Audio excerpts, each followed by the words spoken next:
श्री परमात्मने नमः। प्रिय मित्रों, मैं डॉक्टर कृष्णपाल त्रिपाठी आप सबका हार्दिक स्वागत करता हूँ। आज मैं आप लोगों के समक्ष पौष पूर्णिमा के संदर्भ में चर्चा करना चाहता हूँ। वस्तुतः पौष मास के शुक्ल पक्ष की जो अंतिम तिथि है उसे पौष पूर्णिमा कहा जाता है। ये बड़ी पवित्र तिथि है। वैसे तो अमावस्या और पूर्णिमा पर्व तिथियां हैं। सभी महीनों की पूर्णिमा तिथियां अत्यंत पवित्र हैं, पतित पावन हैं, पुण्यतमा हैं। उसी प्रकार से पौष की पूर्णिमा भी अतीव पुण्यकारिणी है। इसी दिन से माघ स्नान का आरंभ किया जाता है, यानी जो व्यक्ति माघ महीने भर एक महीने स्नान करना चाहता है तो पौष पूर्णिमा से ही आरंभ किया जाता है। इस दिन लोग अनेक प्रकार के धार्मिक कृत्य करने का भी संकल्प लेते हैं।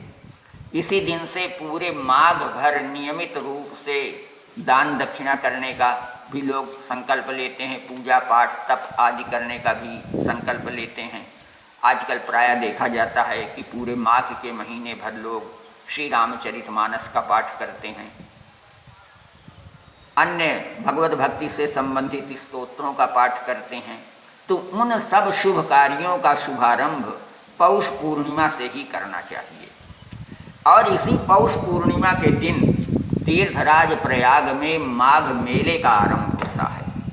कल्पवास का भी आरंभ इसी पौष पूर्णिमा की तिथि से ही किया जाता है, जिसमें असंख्य कल्पवासी तीर्थराज प्रयाग में आकर के पूरे एक महीने निवास करते हैं, प्रतिदिन संगम में स्नान करते हैं और भगवत भक्ति करते रहते हैं। वहाँ पर अनेक संत ऋषि मुनि भी एकत्रित होते हैं जो सुंदर प्रवचन और उपदेश देते रहते हैं। इस प्रकार से ये पौष की पूर्णिमा अत्यंत पुनीत तिथि मानी जाती है।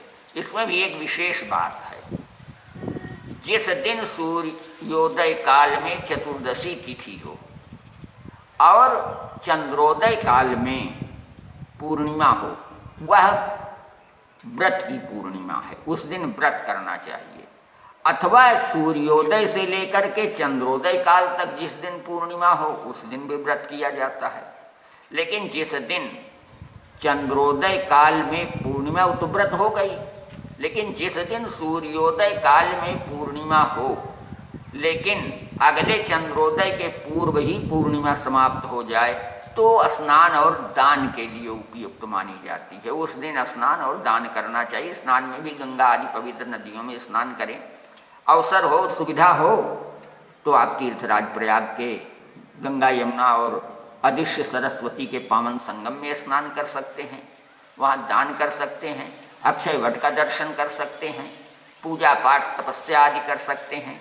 तीन सभी दृष्टियों से पौष की पूर्णिमा अत्यंत पवित्र मानी जाती है, क्योंकि इसी दिन से माघ के जितने नियम हैं वे सब प्रारंभ हो जाते हैं। तो ऐसी सुंदर ये तिथि है और इसका यही महात्म्य है। मित्रों, यदि ये सब बातें आपको अच्छी लग रही हों तो आप YouTube में अंग्रेजी में डॉक्टर कृष्णपाल त्रिपाठी सर्च कीजिए, वहाँ आपको सब्सक्राइब लिखा मिलेगा, उसे टच कीजिए, मेरा चैनल सब्सक्राइब हो जाएगा और जो भी मैं वीडियो बनाऊंगा आपके मोबाइल में उसकी सूचना प्राप्त हो जाएगी और अनेक ज्ञानवर्धक वीडियो देखने को आपको मिलेंगे। आज यहीं तक, अगली कड़ी में पुनः मिलेंगे। तब तक के लिए धन्यवाद, नमस्कार।